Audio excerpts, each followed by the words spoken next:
जय कुंज बिहारी।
जगतगुरु श्री प्रभुपाद की तार बहुत प्रेम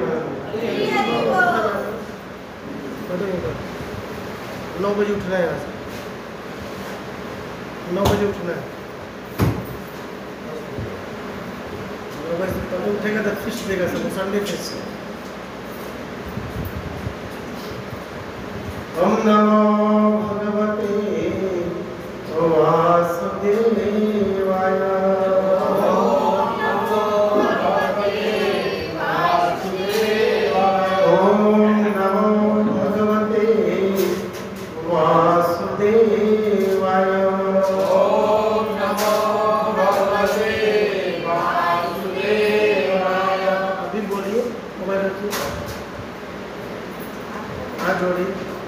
मोबाइल में सुना है ओम नमो भगवते वासुदेवाय ओम नमो भगवते वासुदेवाय नारायणं नमस्कृत्य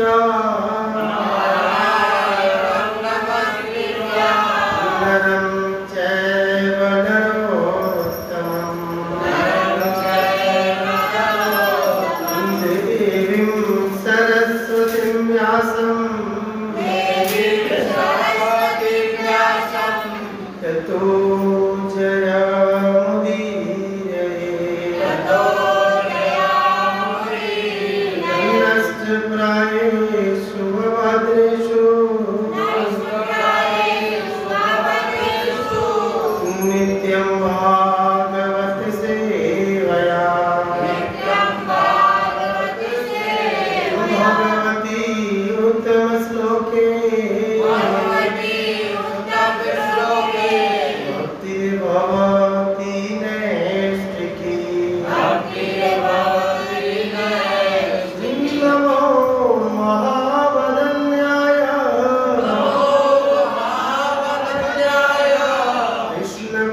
हरे कृष्णा।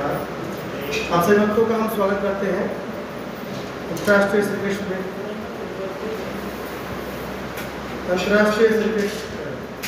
भावना मिशन के द्वारा स्थापित संध्याकालीन सत्र में आप सभी भक्तों का हम स्वागत करते हैं और आप सभी वैष्णव एवं वैष्णवी माताओं से मैं दया कृपा की लिखी याचना करता हूँ कि आप आशीर्वाद दीजिए ताकि इस व्यासपीठ से भागवत पुराण आचार्यों के गुणों को चरित्र को भगवान के प्राकृतिक के बारे में कुछ कहा और सुना जा सके। अतः आप सभी लोगों को चरण कमलों में अनंत कोटि वैष्णववृंद की रामाचार्य श्रीदास ठाकुर की जगतगुरु श्री प्रभुपाद की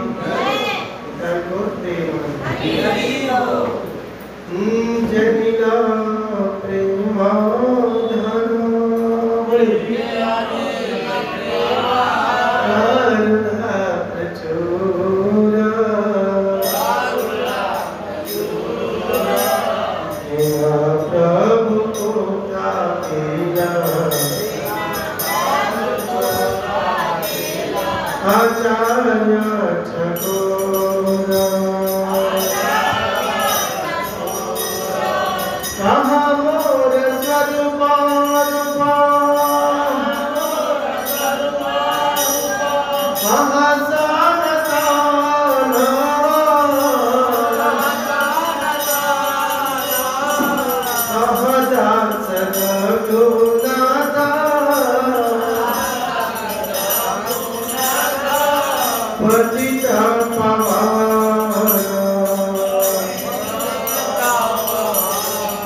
ब्रजे स्थितो खायको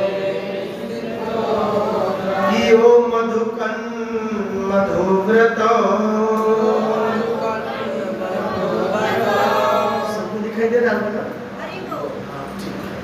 मुकुंद वासुदेव तो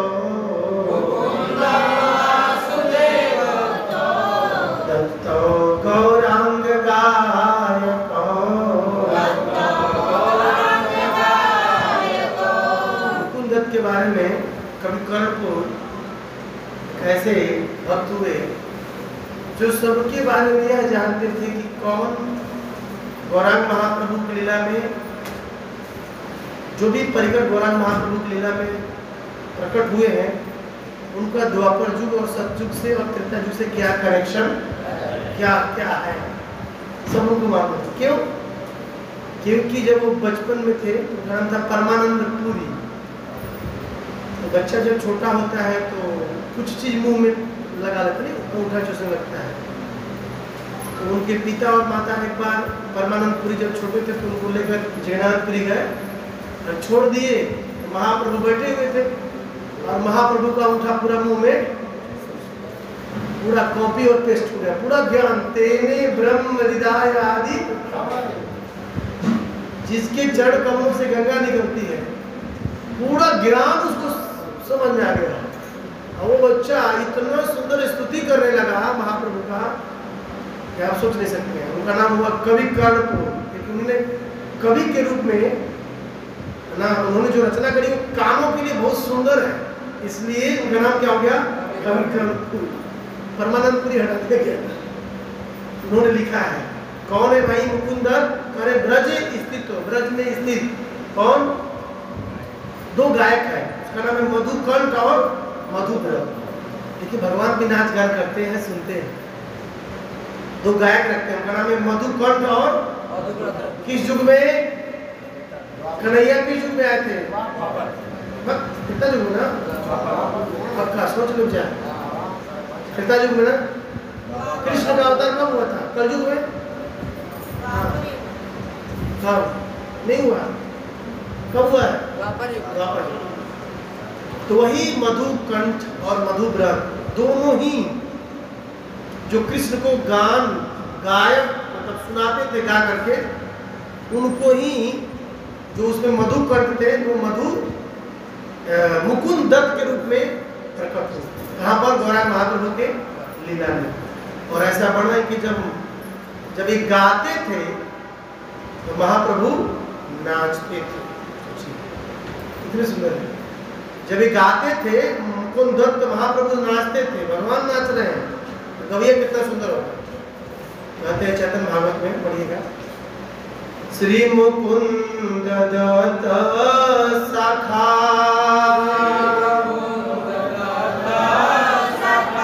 प्रभुर समाध्यायी,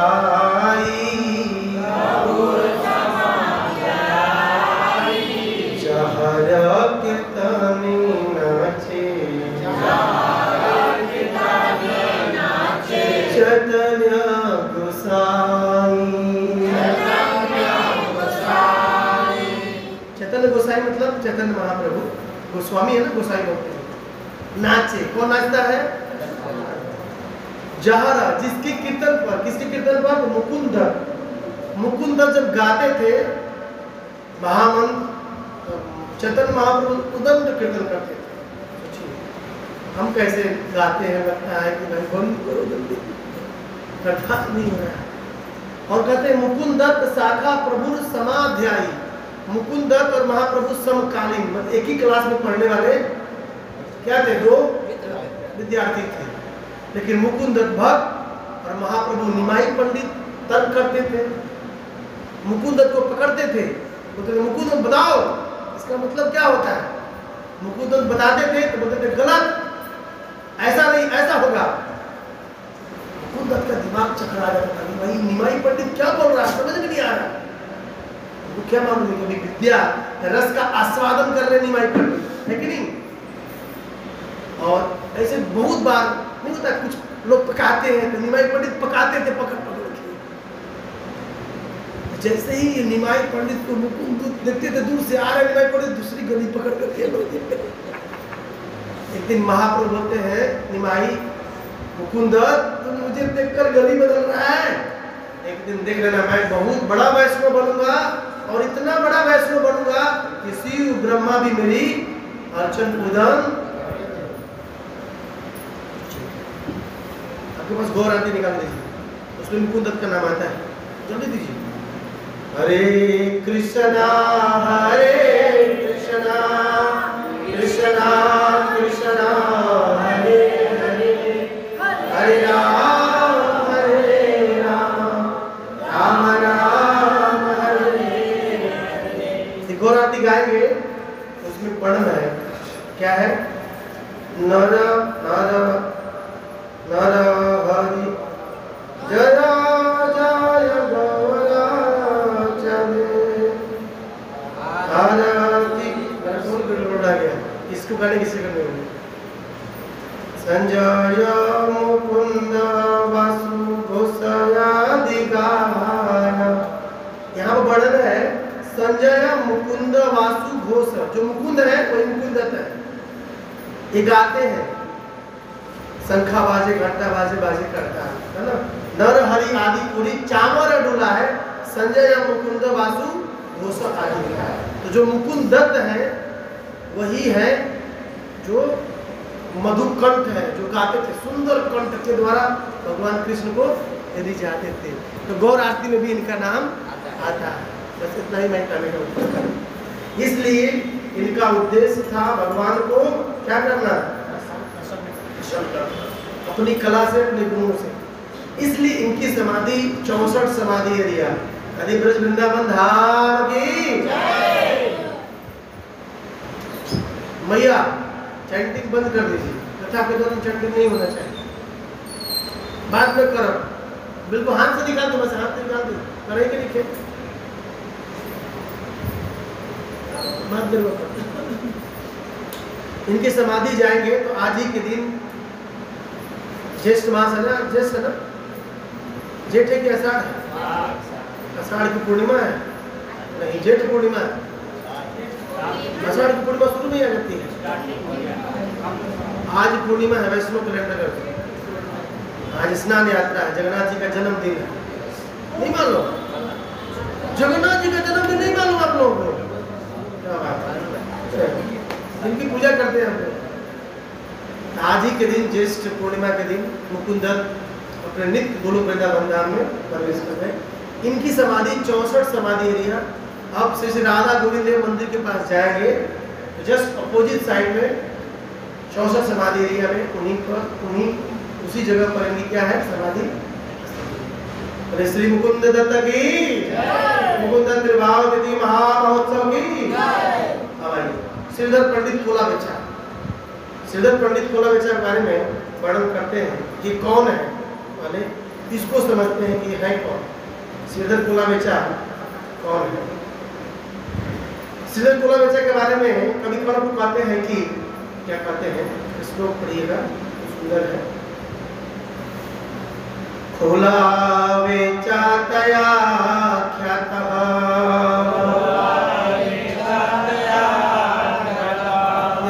कहता है, कोई ये नहीं कहे कि मनगढ़ंत कर रहे हैं, प्रमाणिक ग्रंथ है कविगण के द्वारा। गौर गणोदेश दीपिका GGDP नाम क्या है? गौर गणोदेश G2D2 मैथ पढ़े हुए उस ग्रंथ से कविगण को लिखते हैं, बड़ी आचार्य। कोला वेचा तया ख्यातः पंडित द्विज आसित ब्रजे हास्यकारियो नामना कुसुमासव।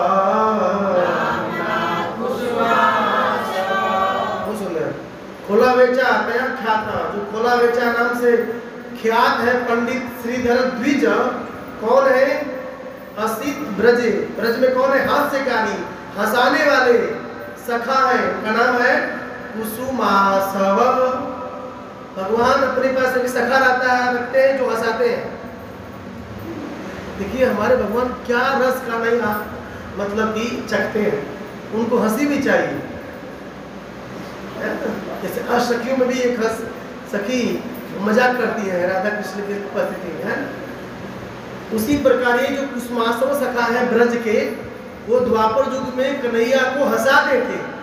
मतलब कन्हैया कभी कभी, देखिए भगवान आप्त काम है, आप्त राम है, उनको बाहर से आनंद की जरूरत नहीं है, लेकिन ये भी नहीं होता है अपना आदमी रखता है मंडली, चुटकुला करने वाला, हंसाने वाला, है ना।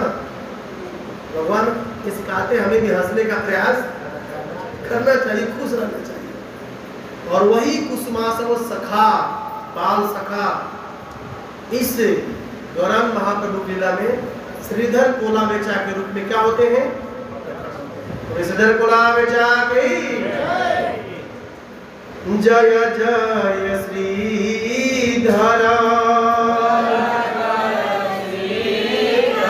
ठाकुर दयामय,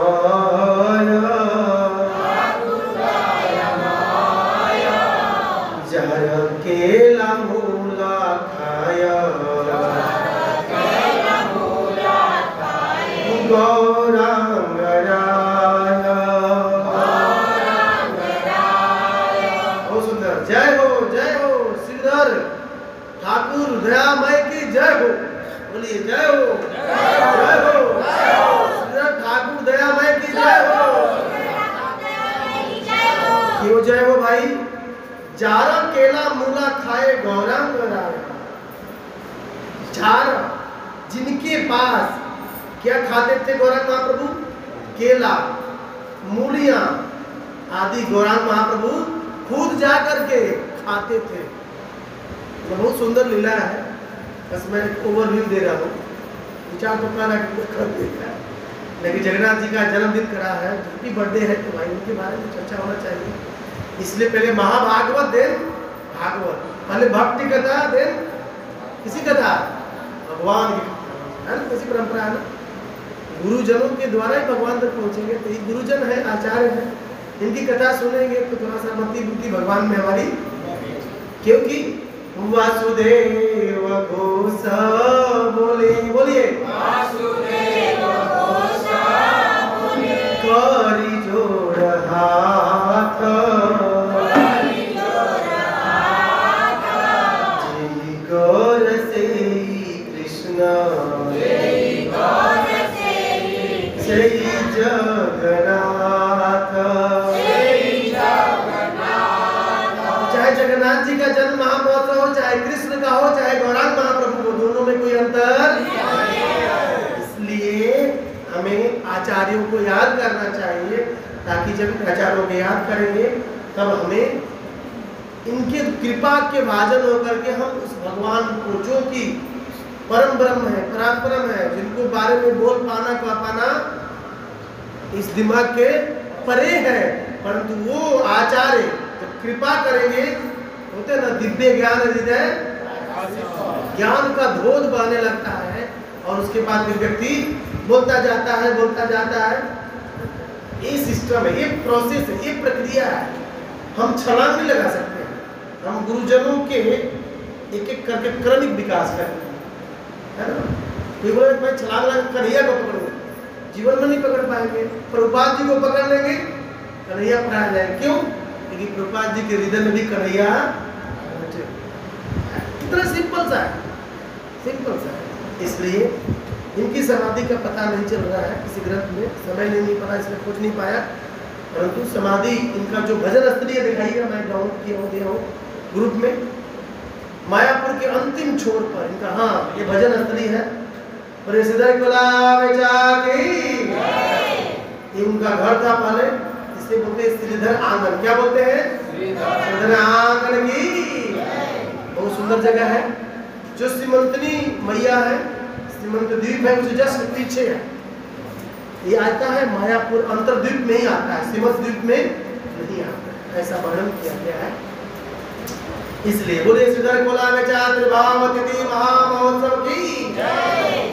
आज ही के दिन इनका क्या हुआ? शरीर पूरा हुआ, सीधा नित्य दोनों धाम में प्रवेश हो गए। कुसुमासव सखा के रूप में भगवान को पुनः हंसाने लगे, वहां पर ले जाते हैं। और यहाँ पर भगवान इनके पास आते थे तो खूब हंसी मजाक करते थे, छिनते थे। बहुत सुंदर सुंदर लीलाएं हैं, परंतु उधर नहीं जाना है, हमें तो जगन्नाथ जी के पास पहुंचना है।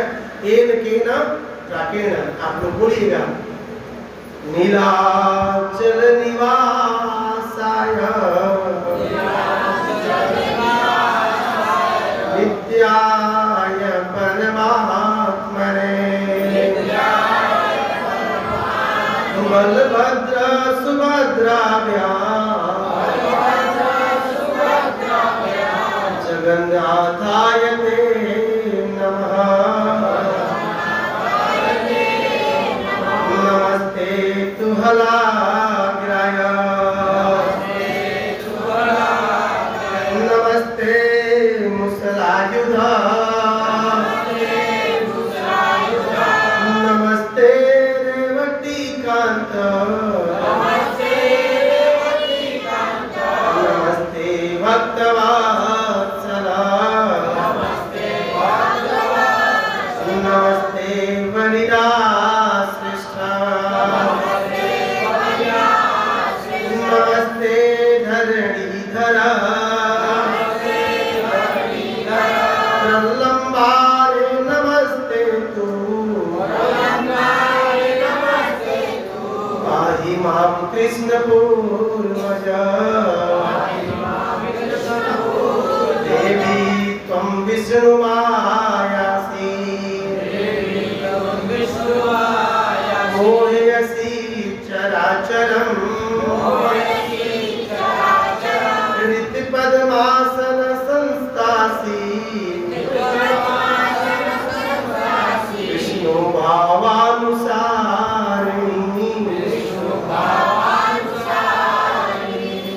हरे कृष्णा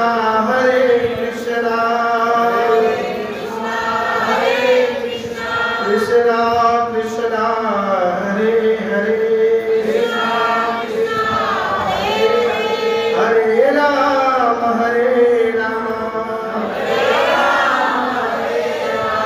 राम राम हरे हरे, हरे कृष्णा।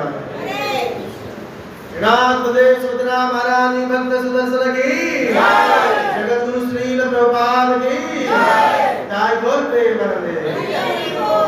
तो आज ज्येष्ठ पूर्णिमा है, आज ज्येष्ठ मास का अंतिम दिन है, कल से आषाढ़ मास शुरू हो जाएगा, इसलिए बादल मंडराने लग रहे हैं। अब बारिश होगी होगी होगी तब से चला जाता है। तो आज ही के दिन हमारे जगत के नाथ जगन्नाथ जी का आज प्राकट हैप्पी बर्थडे है। विचार तो करिए, जो हमारे अपने हैं उनको पीछे बैठा दीजिए, ही इज टॉकिंग, आप बोलते हैं तो आप पीछे बैठ के बात कर सकते हैं, कोई इशू नहीं, परंतु आगे नहीं, ठीक है? आगे बैठ के नहीं बोलना है, पीछे बैठ के बोलिएगा, नहीं बोलना है, बस 1 घंटे तक नहीं बोलना, उसके बाद 9 बजे बाद खुद बोलिएगा, दिन भर रात मैं मना नहीं करूँगा। तो जगन्नाथ जी का आज प्राकट हुआ है, आषाढ़ ज्येष्ठ मास पूर्णिमा के दिन। इसे स्नान यात्रा महामहोत्सव, देव स्नान भी जगन्नाथपुरी में कहा जाता, स्नान पूर्णिमा भी कहा जाता, बहुत सारे नाम है। स्नान यात्रा महामहोत्सव, यह कथा स्कंद पुराण में बहुत ही विस्तार पूर्वक है, बहुत कम से कम लंबे चौड़े अध्याय है, और पुरुषोत्तम महात्म्य ग्रंथ है, उसको भी पढ़ेंगे तो उसमें भी बहुत सुंदर तरीके से कहा गया है कैसे जगन्नाथ जी का प्राकट होता है। इसको हम लोग सुनने का प्रयास करें, उसके बाद सबके लिए जगन्नाथ जी प्रसाद देंगे। जन्मदिन होता है तो प्रसाद बढ़ता है। यह घटना है सतयुग की। सतयुग में बहुत ही महान राजा हुए इंद्रदुम्न महाराज। कौन हुए? कहाँ कराए थे? अवंतिका, उज्जैन। उज्जैन कहाँ है? मध्य प्रदेश में। उज्जैन नर्मदा नदी के किनारे है। कौन सा नदी किनारे है? भूल पड़े हमें तो मालूम है। नर्मदा नदी, नर्मदा नदी से शिवलिंग की प्राप्ति होती है। उज्जैन कौन सा नदी किनारे है? नर्मदा। नर्मदा नदी है वहाँ पर चक्रीगा, नर्मदा, शिप्रा। तो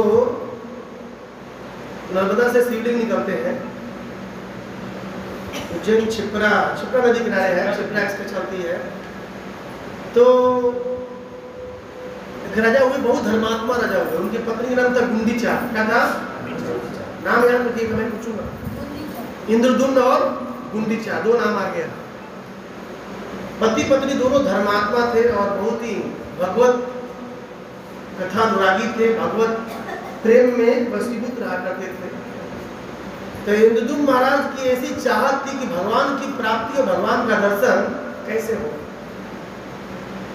तो उन्होंने अपने राज्य में एक ऐसा जगह बनाए थे कि जो भी तीर्थ करके साधु महात्मा आते थे तो वहां पर विश्राम करते थे।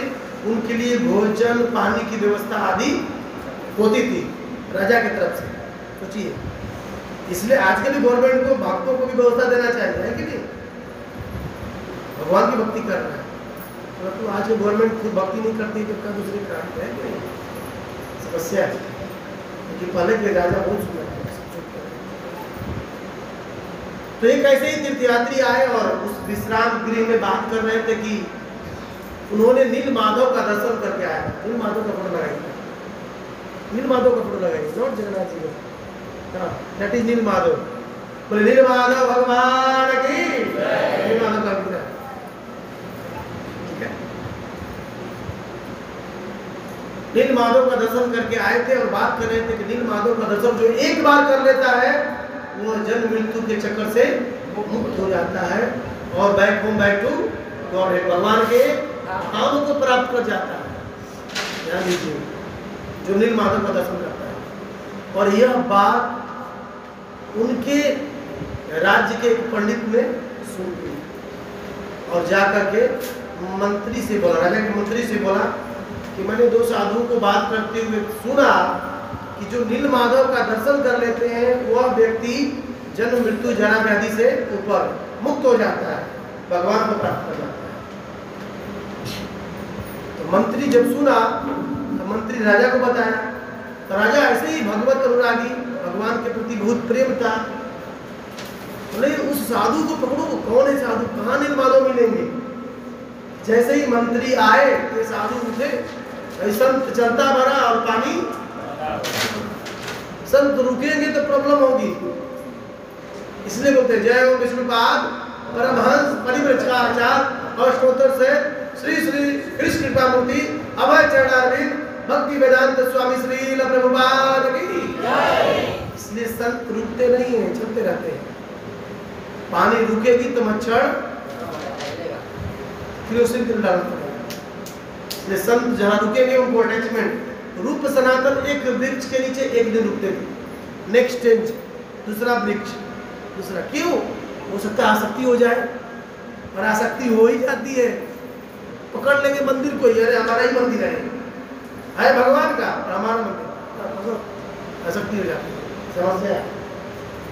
इसलिए इस कौन में दिखेगा सन्यासी लोग भ्रमण करते आते हैं, कभी यहाँ कभी वहाँ।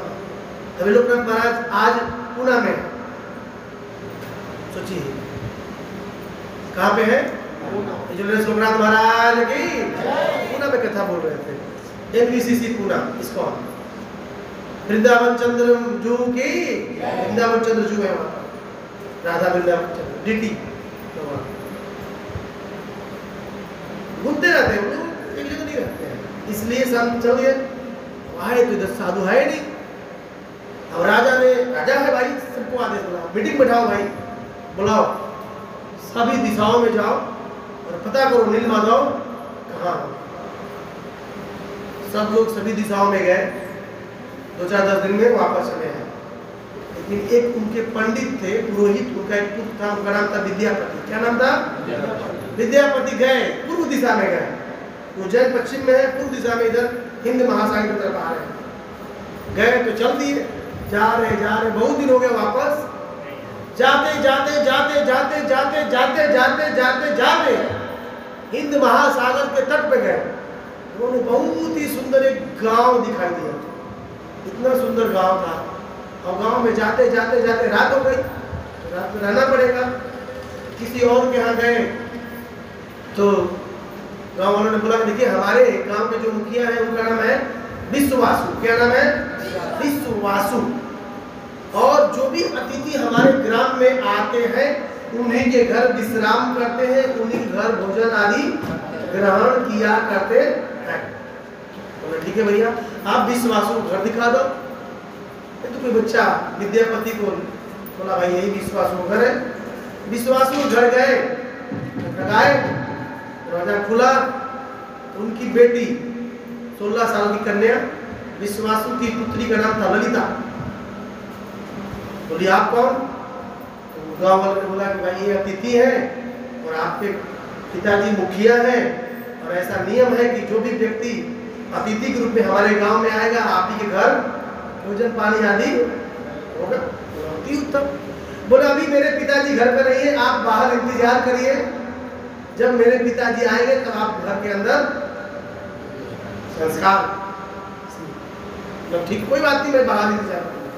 विद्यापति बाहर इंतजार करने लगे। विश्वासु नील माधव के पुजारी थे, पूजा करने चले गए थे उधर जंगलों में। रात हो गई, रात को बैलगाड़ी से आते हैं, क्षमा याचना करते हैं कि अतिथि देवो भव, अतिथि को देवता के समान पूजना चाहिए। तो ठीक है, हम क्षमा चाहते हैं, आपको मेरे वजह से इंतजार करना पड़ा। तो ठीक है, आप अंदर आइए। अपनी बच्ची को आदेश दिए, बच्ची इनकी सेवा अच्छे से होना चाहिए, खाना पीना ब्राह्मण इनको अच्छे से व्यवस्था करो, इनकी सेवा में कोई कमी नहीं। और वो जो ललिता थी उनकी सेवा करने लगी। और इधर जो विश्वासु थे रोज काम था इनका, सुबह नील माधव की सेवा में चले जाते थे और संध्या को आते थे। जब आते थे तो उनके शरीर से एक अलग तरह की सुगंध की धारा प्रवाह हो रही थी, सोचिए। और उनके शरीर, उनके गला पे चंदन लगा रहता था, अलग तरह की खुशबू। वाह, बोलते ना वाह क्या खुशबू है। तो एक दिन ऐसे क्या हुआ, इस तरह ललिता सेवा करते करते जो विद्यापति थे उनको पसंद करने लगी। बोली कैसा कि हम आपसे शादी करना चाहती हूँ। बोले कोई बात नहीं, आप अपने पिता से कहो। पिताजी से कही ललिता की पिताजी मैं इस ब्राह्मण देवता से जो अतिथि हैं विद्यापति से मैं शादी करना चाहती हूँ। बोले कोई बात नहीं, तुम शादी कर लो, मुझे कोई दिक्कत नहीं है। तो शादी हो गई और उसी घर में दामाद जी रहने लगे, ससुर दामाद और बेटी, ललिता विद्यापति और विश्वासु। समझ गए? विश्वासु, ललिता और विद्यापति। लेकिन रोज ससुर जी कहीं जा रहे हैं, फिर आ रहे हैं। दामाद जी को एक दिन भाई ललिता ये बताओ कि तुम्हारे पिताजी रोज जाते हैं, रोज आते हैं, संध्या में सुबह जाते हैं, शाम में आते हैं, और जब आते हैं तो उनके शरीर से अलग तरह की खुशबू आती है, ये कारण क्या है बताओ तो। ललिता बोलती मैं नहीं बताऊंगी। सीता माना, इसका पुराण माना मैं नहीं बताऊं तो। बोला देखो प्रिय, तुम मेरी पत्नी हो। देखिए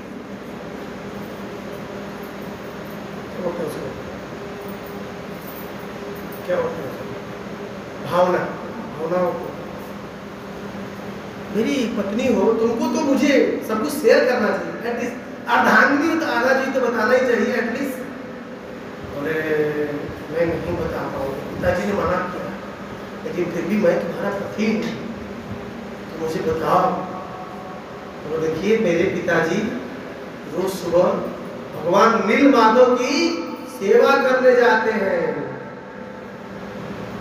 इसलिए सेवा करके जब आते हैं तो उनके शरीर से दिव्य सुगंध का प्रभाव होता है।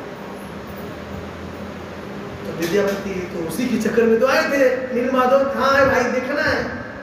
तो देखो प्रिय, तुम मेरी पत्नी हो, तो तुम अपने पिताजी से कहो कि मुझे नील माधव का दर्शन करा दे। तो ठीक है मैं कहूँगी। पिताजी आए, बोले पिताजी मेरे पति को आप नील माधव का दर्शन करा दीजिए ना। बोली असंभव एवं, ये संभव नहीं है, मैं नील माधव का दर्शन किसी को कराने वाला नहीं हूँ।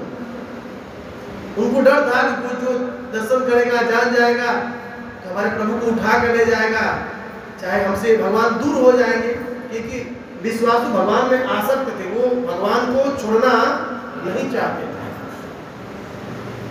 परंतु जानते हैं बाल हट, राज हट और स्त्री हट,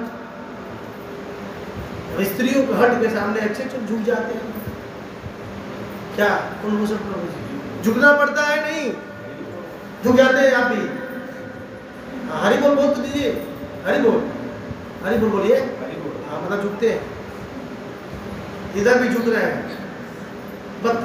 बच्ची बोली उनकी विश्वासु की कन्या कि पिताजी यदि आप मेरे पति को नीलमाधव का दर्शन नहीं कराओगे तो देखो मैं जहर की पुड़िया है इसको खाऊंगी और सीधा राम नाम।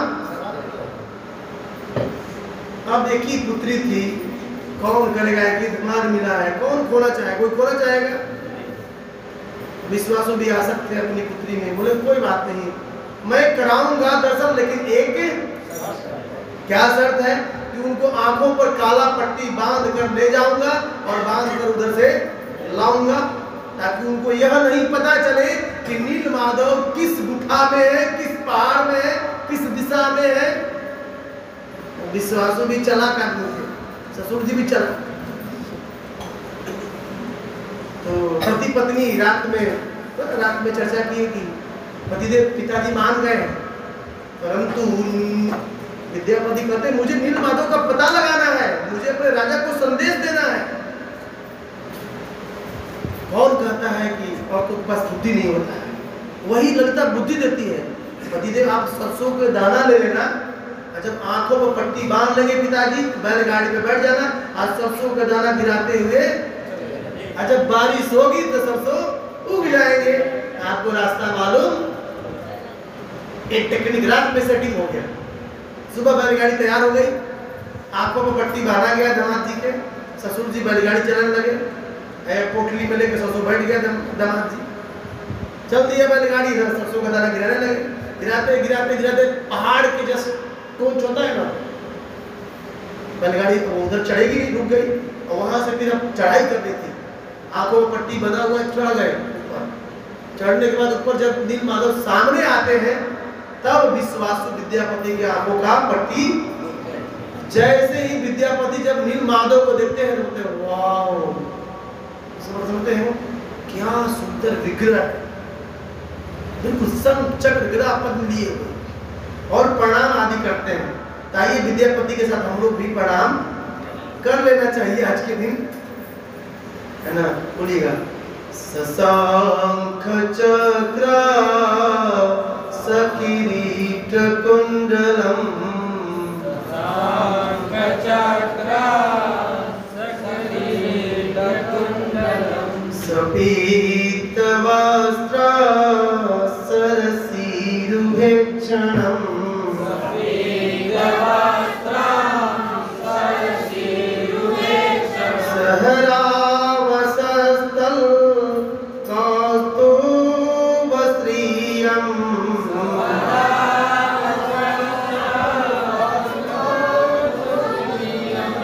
नमामि विष्णु शिरसा चतुर्भुजम, नमामि विष्णु शिरसा चतुर्भुजम, संचक्र किरीट मुकुट, कानों में कुंडल, सपीत वस्त्रम पीतांबर, सरसीरुहेक्षणम, जो आंखें हैं बिल्कुल कमल की पंखुड़ी की तरह कानों को टच कर रहे हो, सहसा वक्षस्थल कौस्तुभश्रियम, अपने छाती पर क्या है? कौस्तुभ मणि पहने हुए, नमामि विष्णु शिरसा चतुर्भुजम, जिनकी चार भुजाएं संचक्र गदा पद्म लिए हुए, ऐसे चतुर्भुज को क्या करते हैं?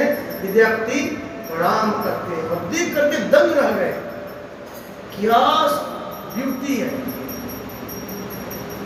भगवान तो भाई अति सुंदर है ना, सर्वोपरि सुंदर है, उनसे बड़े वो दुनिया में सुंदर आद्यम पुराण पुरुषम नव यौवनम च, हम अभी जवान हैं तो सुंदर लगते हैं, बाकी के बाद क्या हो जाते हैं? झुर्रियां शुरू हो जाती है, फिर कितना भी क्रीम लगाइए झुर्रियां जाने वाली, वो फिर आप कितना भी मसाज ब्यूटिफिकेशन ब्यूटी पार्लर में जाकर करवा दिए, डाई करवा दिए, बाल पकेंगे तो कि भगवान के बाल न पकते हैं, न बूढ़े होते हैं, न दांत, उनको डेंटिस्ट के पास जाने की जरूरत नहीं है, हमें जाना पड़ता है। इसलिए भगवान नवयौवनम, हमेशा 16 साल के, और हम 16 कब निकल गए? कहने का मतलब है कि विद्यापति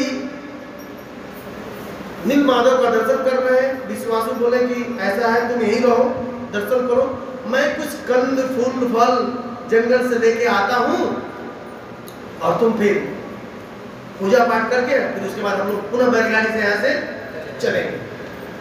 तो ससुर जी यानी विश्वासु चले गए जंगल में फल फूल कंद मूल लाने के लिए। और इधर विद्यापति क्या देखता है कि बगल में सरोवर है और सरोवर के बगल में पेड़ है, पेड़ पर कौवा बैठा हुआ है। कौवा उस सरोवर में गिरा, 4 भुजा हो गया, शंख चक्र गदा गरुड़ जी आए और उठाकर सीधा वैकुंठ धाम की। और विद्यापति का माथा तो चकरा गया, रे माई गॉड, इतना मंगला आरती करके 4 भुजा नहीं पा रहा। इस सरोवर में जल्दी कूदो। आप पेड़ पर चढ़ गया, ऐसा स्कंद पुराण में वर्णन है, पुजारी जी चढ़ गया पेड़ पर विद्यापति। और जैसे ही कूदने जा रहा था आकाशवाणी हुई, विद्यापति रुको रुको, तुमको भी बहुत काम करना है, तुम स्वार्थी हो गए हो, तुम अपने अकेले जाना चाहते हो, रुको रुको, अभी तुमको मेरे बारे में राजा इंद्रदुम्न को इंफॉर्मेशन दे। तो सुना भाई किधर से आकाशवाणी हो, तो आकाशवाणी को सुन करके कूदा नहीं, आ गया। तो भगवान का आदेश हो गया। ससुर जी आए, ससुर जी का नाम क्या था? विश्वासु। पूजा पाठ बहुत सुंदर तरीके से हुआ। उसके बाद पुनः आंखों को पट्टी बनी और पुनः बैलगाड़ी को बैठाया गया और पुनः अपने दामाद के साथ विश्वासु वापस घर आते हैं, पुनः पट्टी को ये हो गया काम। उसके बाद उसी रात नील माधव सपने में आते हैं। किसके सपने में आते हैं? विश्वासु के। विश्वासु, मेरे बारे में तुम उज्जैन अवंतिका का राजा है इंद्रदुम्न के बताओ, क्योंकि वो मेरा दर्शन करना चाहते हैं, मेरे लिए ललायित है, लालसा उत्कंठा रखते हैं। विश्वासु को तो नींद टूटा, अरे अरे तो भगवान जाना चाहते हैं, भगवान हमारे पास से चले जाएंगे। उसके बाद नेक्स्ट डे विद्यापति कहते हैं ससुर जी अब मैं चला घर। इनको डाउट हो गया कि ये व्यक्ति उसी का आदमी है।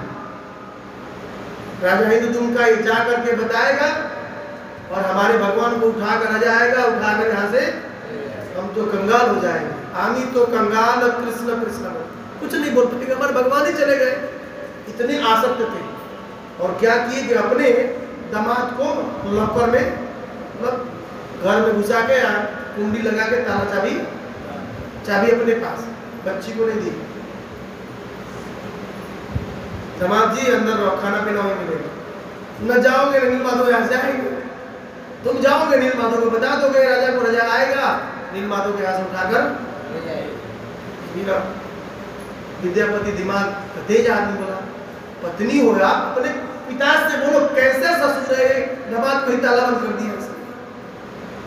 पत्नी बोली कि पिताजी यदि तुम मेरे पति को मुक्त नहीं करते हो तो अभी मैं दोबारा से जा रहा। तब बेचारा एक ही दामाद था, तो बोला ठीक है छोड़ देता हूँ। विद्यापति चलने लगे, बोले कि अपनी पत्नी को बोले कि आप चिंता मत करो, मैं जरूर आऊंगा और राजा को लेके आऊंगा, पूरे प्रजा के साथ आऊंगा, चिंता मत करो तुम यहीं रहो। विद्यापति जाते हैं कहाँ? उज्जैन अवंतिका। और जैसे ही राजा को इंफॉर्मेशन देते हैं, राजा इतना प्रसन्न हुआ, बोला अभी गुड़िया बसर बनाओ, पूरी राजा प्रजा के साथ अवंतिका से सीधा मूव हो गया। कहाँ पर? पूरी क्षेत्र में नील माधव के पास। जब राजा आते हैं तो देखते हैं कि केवल जो गांव है और अंदर जाते सरसों का उग गया था, जाते हैं ऊपर देखने के लिए तो देखते हैं कि केवल सरसों है। नील माधव, अब तो राजा की हालत खराब। अब बताइए, जिसके दर्शन के लिए इतनी लालसा हो और आप जाए उनका दर्शन आपको न हो तो क्या गुजरेगी यार, बेकार होगी, मंदिर भी बंद होगी। ऐसा नहीं होता है, थोड़ा सा समय हो गया, राजा रोने लगा, बोला आप जिस जीवन का कोई महत्व खत्म करो। तब आकाशवाणी, राजा तुम चिंता मत करो, अब तुम मुझे नील माधव के रूप में दर्शन नहीं कर पाओगे, अब तुम मुझे जगन्नाथ, बलदेव, सुभद्रा और सुदर्शन के रूप में दर्शन कर पाओगे। तुम अभी यहाँ से हिंद महासागर के तट पर जाना और उस जगह का नाम होगा चक्र तीर्थ, वहां पर खड़े हो जाना। एक बहुत मोटा लकड़ा सकते हैं, जिसे दारू ब्रह्म बोलते हैं, तुम्हारे पास तैरता हुआ आएगा, उस पे शंख, चक्र, गदा, पद्म का निशान होगा, उसको उठाना और उससे तुम 4 विग्रह बनाना और वही विग्रह कि तुम पूजा अर्चन और बंधन करना, वह मेरा ही साक्षात स्वरूप। डन हो गया, आकाशवाणी हो गई। भगवान को काम करना है 2 मिनट में। दुर्लभ प्रभु आपको मंगल आरती में आना है, हिम्मत है कि नहीं आएंगे?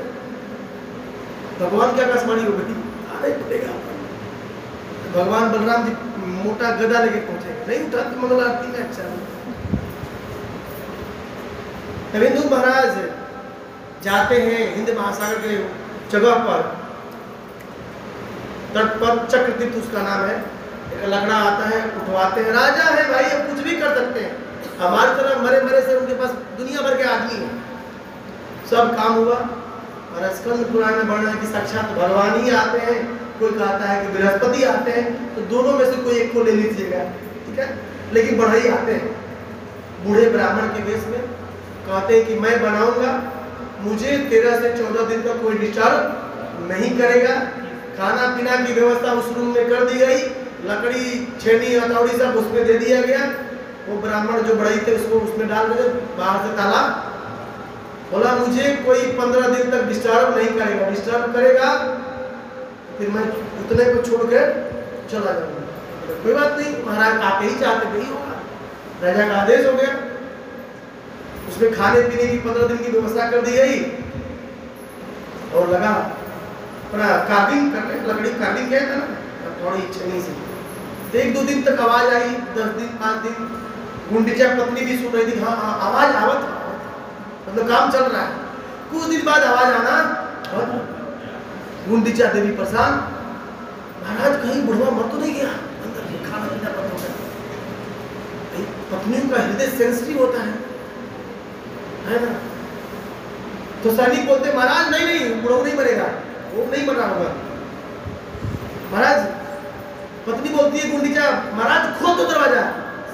मंत्री बोलते महाराज मत खोलो, लेकिन जानते हैं पत्नी के सामने किसी की चलती नहीं है, चलती है। अब पत्नी खोल दी, कहीं की दरवाजा खोलना है तो अब महाराज इन दोनों को खोलना पड़ा। जैसे ही महाराज तुम खोलते हैं, एक विग्रह देखते हैं, दिखाइए विग्रह, ऐसा ही विग्रह देखते हैं, ये ऐसा ही विग्रह विदाउट डेकोरेशन देखते हैं। हाथ आधा है, आंख बड़ी बड़ी है, पैर भी आधा है। हिंदू महाराज जैसे ही देखे बिल्कुल आश्चर्यचकित हो गए, बोले ये क्या हो गया, ये तो मैंने अपराध कर दिया, मतलब समय से पहले खोल दिया। तो यहाँ पर दो पोजीशन आती है, नारद जी आते हैं, फिर स्कंद पुराण कहता है आकाशवाणी भी होती है, तो दोनों में से कोई ले लीजिए। तो नारद जी मान लीजिए, नारद जी आपको बोलते हैं कि नहीं तुम चिंता मत करो, यही साक्षात भगवान इसी रूप में आना चाहते थे, इसलिए यही उनका स्वरूप है। इसी रूप को तुम क्या करो, सजाओ संवारो और आरती पूजा करो। तो इस प्रकार ये जो दृश्य, इस प्रकार ये दृश्य उनको दिखाई दिया आज ही के दिन। और आज के दिन भगवान जब आकाशवाणी कहे, बोले देखो इन दो ऐसा करो, मुझे स्नान करवाओ। क्या कराओ? महास्नान करवाओ। 1-2 घड़ा तो 108 घड़ों से स्नान करवाओ। और अभी भी वो कुआं है जहाँ से जल निकाला जाता है, और जगन्नाथ बलदेव सुभद्रा भक्त सुदर्शन को स्नान कराया जाता है। तो इंद्रदूम्न महाराज इनको ले आते हैं। बहुत सुंदर वेदी बनती है जिसे स्नान वेदी कहा जाता है। बहुत सुंदर घड़ों से क्या कहता है, स्नान कराया जाता है, स्नान कराया जाता है, जिसमें से 35 घड़ा से जगन्नाथ जी को स्नान कराता है, 35 घड़ा से बलराम जी को और 22 घड़ा से सुभद्रा जी को स्नान कराया जाता। इस प्रकार स्नान करने के बाद इनको क्या कहता है कि सजाया जाता है, अभिषेक पर सजाया जाता है ना। उस समय से जो परंपरा है अभी तक चलती आ रही है। अभी भी आज के दिन जो जगन्नाथ जी का गर्भगृह है उसे रत्न वेदी कहा जाता है। क्या बोला जाता है? रत्न वेदी। वो केवल शालिग्राम शिला से बना हुआ है। उसमें एक प्रमुख पुजारी चढ़ सकता है, दूसरा कोई नहीं चढ़ सकता है। शालिग्राम शिला है तो वहां से उठा करके रत्न वेदी से उठा करके सीधा बाहर स्नान वेदी तक लाया जाता है। अर्थात जगन्नाथ जी यात्रा करके रत्न वेदी से स्नान वेदी तक आते हैं, इसलिए इस महोत्सव को स्नान यात्रा कहा जाता है। आज के दिन जगन्नाथ जी का प्रकट होता है, उनको स्नान कराया जाता है, फिर सजाया जाता है, फिर भोग लगाया जाता है और फिर उस प्रसाद को भक्तों के बीच बांटा जाता है। इस प्रकार जगन्नाथ जी का शॉर्ट में मैंने जन्मदिन प्रकट करा दिया। बोले जगन्नाथ बलदेव सुभद्रा रानी जन्म महामहोत्सव की जय, भक्त सुदर्शन जन्म महामहोत्सव की जय। इस प्रकार से जगन्नाथ बलदेव सुभद्रा भक्त सुदर्शन का क्या होता है, प्राकट्य होता है, वो भी आज के दिन होता है। इसलिए आज के दिन हमारे परम पिता जगन्नाथ जगतपति का क्या है, हैप्पी बर्थडे है। छोटे मोटे जो पंच महाभूत से बने हुए उनका हैप्पी बर्थडे होता तो पूरा छत उठा लेते हैं सर पर, है कि नहीं। उत्साह होना चाहिए हमें जगन्नाथ जी के हैप्पी बर्थडे मनाने के लिए। तो हमें आज के दिन भगवान से कृपा याचना की भीख मांगना चाहिए कि जिस दिन बर्थडे होता है व्यक्ति खुश होता है। कुछ भी मांगने पर रहे जगन्नाथ जी आप मुझे आशीर्वाद दो ताकि मैं आपकी सेवा करता रहूं, करती रहूं। हमारी रति मति और गति तीनों आप में न धनम न जनम न सुंदरी कविता वा जगदीश नहीं चाहिए। मम जन्मनि जन्मनीश्वरे भवतार भक्ति रहे की। इसलिए ये विग्रह कैसे ऐसे हुए हमें द्वारका लीला में जाना पड़ेगा, ये सब आप लोग जानते हैं, इसलिए ज्यादा विशेष करके उधर नहीं जाएंगे। अतः हम यहीं पर इस कथा को विराम करते हैं। जगन्नाथ बलदेव सुभद्रा भक्त सुदर्शन जन्म महामहोत्सव की जगन्नाथ स्नान यात्रा महामहोत्सव की स्नान पूर्णिमा की देव स्नान महामहोत्सव की लील माधव की दाई दाई गौर प्रेमानंद। हरे कृष्णा कृष्णा कृष्णा हरे हरे, हरे राम राम राम हरे। नमो विष्णुपदाय कृष्ण पृष्ठाय भूतले श्रीमाते भक्ति वेदांत स्वामिनी नामिने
भक्त बाब की, सवेद भक्त वृंद की, दाई दाई